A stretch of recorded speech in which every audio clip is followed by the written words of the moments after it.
분명히 내가 더 열심히 했는데 왜 저 사람이 나보다 많이 벌까? 억울합니다. 그렇죠? 자, 그런데 생각보다 비결은 간단합니다. 당신보다 그 성과가 좋은 사람은요, 논리적인 설명이 아닌 고객의 감정을 터치한 겁니다. 대부분의 사람들은 논리정연하게 설득해야 된다고 생각하죠. 자, 그런데 실제로는 감정이 움직여야 클로징이 완성된다는 겁니다. 이 설득이 아닌 고객의 감정을 움직이는 이 심리 스킬이 필요하다는 거죠. 이 감정을 움직이는 심리 스킬 궁금하시죠?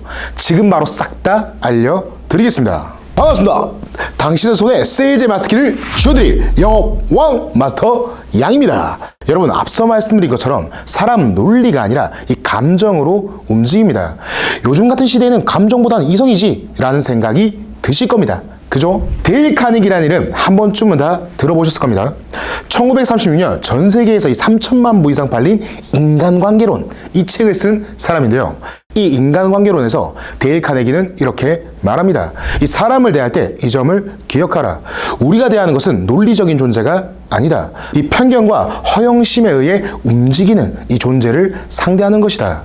자, 무려 90년 전에 나온 이야기인데요. 지금도 그대로 적용되고 있다는 거죠. 이 인간관계는 물론 세일즈 현장에서도 말이죠. 이 원리는 아주 간단합니다. 이 설득을 잘하는 사람들은 이미 알고 있습니다. 상대의 머리가 아니라 마음을 움직이는 방법을 알고 있다는 거죠. 이 감정이 먼저고 논리는 그 다음이라는 거죠. 예를 들어 누군가 이 강남에 아파트를 샀다고 가정해 봅시다. 왜 샀냐고 물어보면 뭐라고 할까요? 학군이 좋아서 샀다, 교통이 편해서 샀다, 뭐 이런 논리적 이유를 대죠. 자, 그런데 과연 정말 교통이 좋아서 강남에 집을 샀을까요? 학군 좋고 교통이 편한 동네가 강남밖에 없을까요? 아니죠.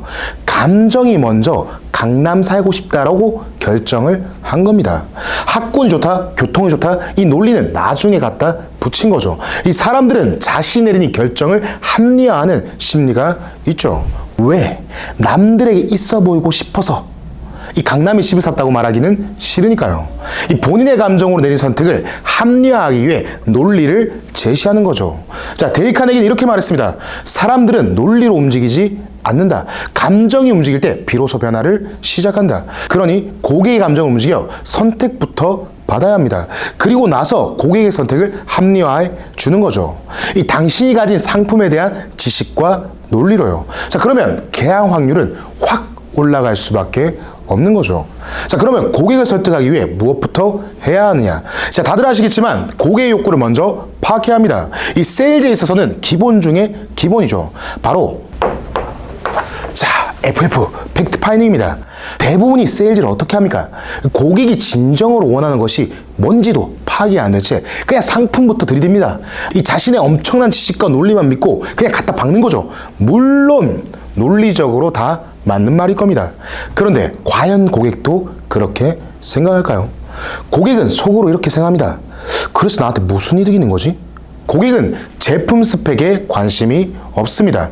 자신의 문제와 현재 상황, 그리고 얻을 수 있는 이곳에만 관심이 있다는 거죠. 예를 들어 어떤 사람이 차를 사러 갔다고 가정해 봅시다. 연비가 적게 나온 차를 원합니다. 이왕이면 승차감도 꽤 좋은 차로요. 자, 그런데 판매원이 이렇게 말하는 거죠.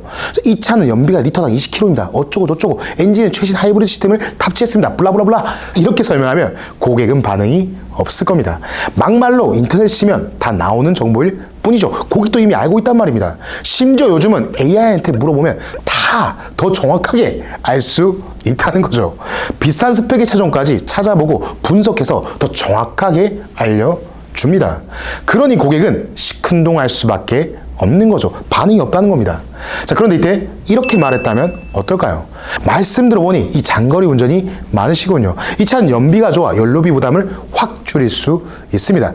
거기다가 엔진 성능이 좋아 이 엔진 배기음도 굉장히 좋죠. 마지막으로 하차감 또한 굉장히 만족스러울 겁니다. 이렇게 고객의 상황에 공감해주고 이 감정을 터치해 주는 거죠. 비용을 줄여야 하는 이 상황을 공감해주고 승차감 좋은 차에 대한 이 욕구를 자극해 주는 겁니다. 자, 이때부터 고객은 자신이 그 차를 타고 있는 상상을 시작하죠. 이 승차감 좋은 차를 타고 여유롭게 드라이빙하는 모습, 그리고 연비를 줄여 경제적으로도 여유로워진 모습. 야, 이제서야 고객이 관심을 갖기 시작합니다.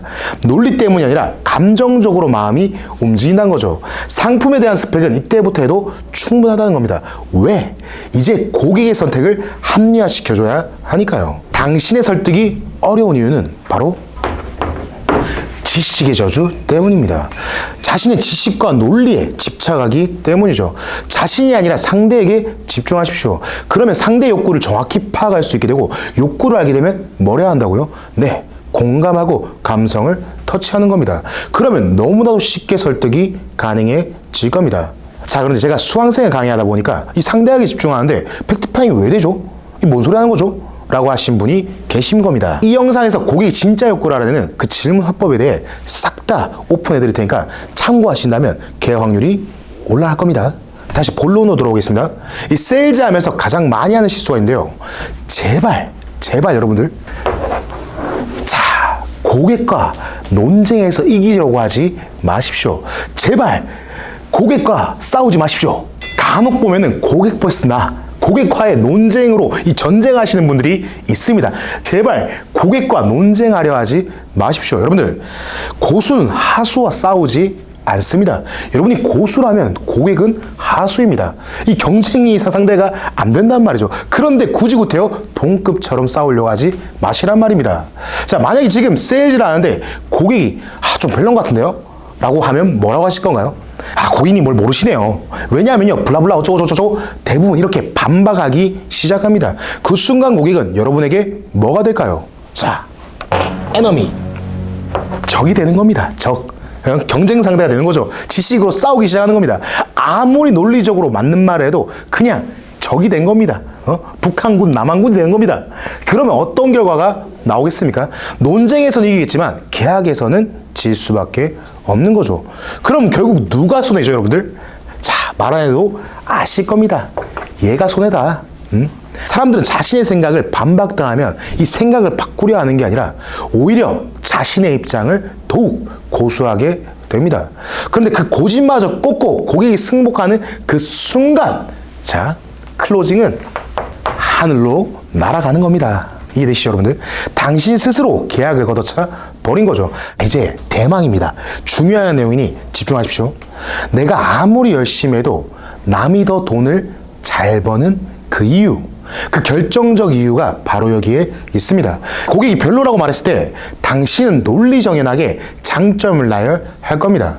이 고객을 설득시켜야 한다는 그 사실에 눈이 멀어서 말이죠. 네, 고객님, 어떤 점이 별로라고 느끼셨나요? 어떤 점이 별로인지 말씀해 주시면 더 나은 방법을 찾아서 제안을 드리겠습니다. 오히려 이 어수룩해 보이는 이 멘트 하나 때문에 고객의 마음이 움직이는 겁니다. 그러니 지식과 논리 수준이 높은 당신이 고객의 감정까지 움직일 수 있다면 이 계약이 안 나오는 거는 말이 안 된다는 거죠. 어떤 세일즈를 하던 이 영업을 하던 말입니다. 반드시 기억하십시오. 논쟁에서 이기는 유일한 방법은 논쟁을 피하는 겁니다. 싸우지 않고 이기는 거죠. 자, 여기서 이런 의문이 드실 겁니다. 고객이 명백하게 틀린 말을 하는데 그걸 바로잡아주지 않으면 어떡합니까? 잘못된 정보로 계약하면 나중에 문제되는 거 아닙니까? 네, 좋은 퀘스천. 당연히 고객에게 잘못된 정보를 주면 안 되죠. 그래도 고객에게 즉각적으로 반박을 하면 안 된다는 겁니다. 왜? 그 순간 고객은 적이 된다고 말씀을 드렸죠. 그러면 어떻게 하면 되느냐? 고객에게 반박하지 말고 간접적으로 깨닫게 해주면 됩니다. 쉽게 말하면 돌려서 말하라는 겁니다. 그래야 고객도 체면이 살지 않겠습니까? 야, 이 땡땡아, 너 이것도 모르지, 바보야! 이러면 기분 좋은 사람이 없겠죠. UCLA 연구에 따르면 사회적으로 이 무시당할 때 이 활성화되는 내부여인데요. 어딜까요? 신체적 고통을 느낄 때와 똑같은 부위입니다. 즉, 체면이 깎이는 건 실제로 몸이 고통스러운 겁니다. 뇌가 실제 고통으로 인식하게 된다는 거죠. 그래서 언어폭력이라는 표현도 있는 겁니다. 반대로 체면을 세워주면 어떻게 될까요? 이 사람은 나를 존중하는구나, 소중하게 느끼는구나, 이렇게 생각하게 되는 거죠. 그럼 실전에서는 어떻게 적용하면 될까요? 이번에는 보험을 예로 들어보겠습니다. 고객이 이렇게 말합니다. 이 보험 그럼 암진단비가 2억까지 나오는 거네요. 실제로 암진단비 1억이라고 설명을 드렸는데 고객이 잘못 알고 있습니다. 이 상황에서 영업사원이 이렇게 말합니다. 고객님, 아까 설명드렸잖아요. 이 상품 암진단비가 1억까지 보장이 됩니다. 제가 그렇게 설명을 드렸습니다. 이 순간 고객은 무엇을 느낄까요? 이 창피함을 느끼겠죠. 그럼 어떻게 된다고요? 에너미, 적이 된다. 적이 되면 어떻게 된다? 나에게 무언가를 주지 않을 거다. 피해를 주려고 하겠죠, 여러분들. 자, 이때는 이렇게 말하셔야 합니다. 고객님, 보험 상품 많이 알아보셨다고 했는데 충분히 헷갈릴 수 있습니다. 자, 아까 A안은 2억까지 보장되는 상품이 맞습니다. 지금 설명드린 B안은 1억까지 보장되는 상품이죠. 혼자서 많이 알아보다 보면 헷갈릴 수 있습니다. 그래서 저 같은 보험 전문가가 고객님께 필요한 겁니다. 자, 어떻습니까? 이 차이가 느껴지십니까? 첫 번째는 고객에게 자신의 지식을 자랑했죠. 두 번째는 고수의 느낌에서 하수에게 아량을 베푸는 느낌이었죠. 자, 어떤 게 더 나을까요, 여러분들?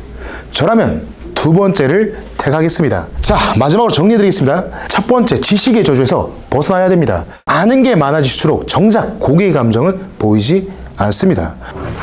둘째는 감정이 먼저입니다. 이 감정적으로 고객이 원하는 것을 자극해야 합니다. 그리고 그 감정으로 상품을 선택하게 만드는 거죠. 이 논리는 그 선택을 합리화해주는 도구일 뿐입니다. 세 번째는 팩트 파인딩을 하십시오. 모든 세일즈의 기본입니다. 고객의 욕구를 파악해야 그 감정을 자극할 수 있습니다. 넷째, 논쟁에서 이기려고 하지 마십시오. 논쟁에서 이기면 계약에서는 집니다. 고객의 체면을 세워주면서 간접적으로 깨닫게 해야 합니다. 이 네 가지가 중요한 이유가 뭘까요? 바로 사람과 사람이 하는 일이기 때문입니다. 지금을 무슨 시대라고 하죠? 정보의 홍수 시대라고 말합니다. 그만큼 정보가 쏟아집니다. 이 손에 쥔 스마트폰으로 모든 정보를 알 수 있는 시대죠. 그런데 고객들은 왜 사람과 만나서 계약을 할까요? 아무리 AI가 완벽해져도 절대 알 수 없는 한 가지, 바로 감정입니다. 감정. 제가 얼마 전에 릴스를 봤는데요. 미용실에 손님이 왔습니다. 이 우울증을 겪으면서 오랫동안 머리 관리를 못했다고 합니다. 머리카락은 엉켜있고 머리 완전 산발이었죠. 표정도 어둡고 부끄러운 듯 고개를 숙이고 있었습니다. 그런데 미용사가 머리를 만지면서 이렇게 말하는 겁니다. 당신은 아름다워요. 여왕님 같아요. 거울 속의 당신을 한번 보세요. 어두웠던 손님 표정이 조금씩 풀리기 시작합니다. 미용이 끝났을 때 어떻게 됐을까요? 손님이 활짝 웃으면서 감동의 눈물을 흘렸습니다.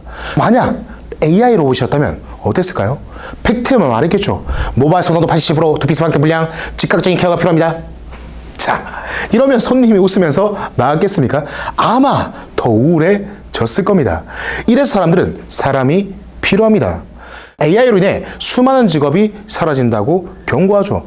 그런데 이 세일즈는 오직 사람만이 할 수 있는 영역입니다. 왜냐하면 이 세일즈의 본질은 감정이니까요. 사람들이 구매하는 것은 감정입니다. 그럼 마무리하겠습니다. 제 서재에는 1000권이 넘는 책들이 꽂혀 있습니다. 자, 오늘 알려드린 데일 카네기의 인간관계론, 제가 읽은 수많은 책들 중 한 권일 뿐이죠. 뿐만 아니라 11년간 이 세일즈에 몸을 담으면서 이 노하우들을 키웠고요. 6천만 원 이상 이 강의를 들으면서 정말 무궁무진하게 공부를 했습니다. 저희 채널에서는 제가 수천만 원 주고 배운 모든 노하우, 그 핵심 노하우만 뽑아서 모두 싹 다 알려드리고 있습니다. 아직도 구독을 하지 않았다면 이 모든 노하우를 놓치시게 되실 겁니다. 그러니 구독하시고요. 아래 고정 댓글에 있는 영상도 함께 보시면 연봉 10억 창업가가 될 수 있을 겁니다. 그럼 힘차게 마무리해 보겠습니다. 네버 기브업! 당신의 손에 세일즈의 마스터키를 쥐어드릴 영업왕 마스터 양이었습니다. 수고하셨습니다.